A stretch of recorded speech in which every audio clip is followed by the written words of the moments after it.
السلام علیکم ورحمۃ اللہ وبرکاتہ۔ بسم اللہ الرحمن الرحیم، نحمده ونصلی علی رسولہ الکریم، اما بعد۔ آج کل ہمارے گھروں میں برکتیں غائب ہو رہی ہیں اور نحوستیں آ رہی ہیں۔ برکت کا اٹھ جانا نحوست ہے۔ ہم بعض گھروں میں جاتے ہیں، چاہے وہ مالداروں کے ہی کیوں نہ ہوں، وہاں ایک بے سکونی اور نحوست سی محسوس ہوتی ہے، اور بعض گھروں میں ایک روحانی سکون اور آرام سا محسوس ہوتا ہے۔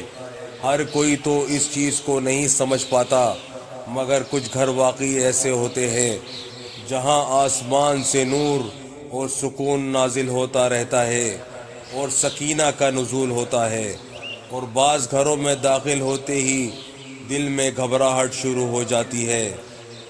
جن گھروں میں تلاوت ہو، نماز کی پابندی ہو، تہجد کا اہتمام ہو، چیخ و پکار نہ ہو، بڑے بوڑھوں کا ادب ہو، جب ان کے گھروں میں جاؤ تو آپ کو ایسا معلوم ہوگا کہ آسمان سے سکینہ نازل ہو رہا ہے۔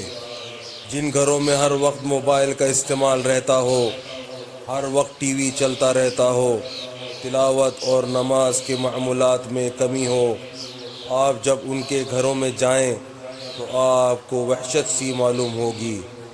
اگر گھر میں آرام اور سکون اور برکتیں چاہتے ہیں تو اللہ اور اللہ کے رسول صلی اللہ علیہ وسلم کے احکامات پر چلنے والی زندگی کو اپنائیں، اور نماز اور تلاوت کا اہتمام کریں۔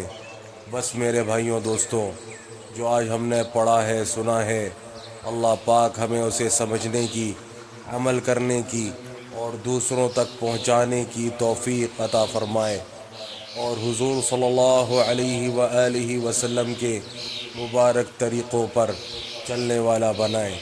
السلام علیکم ورحمۃ اللہ وبرکاتہ۔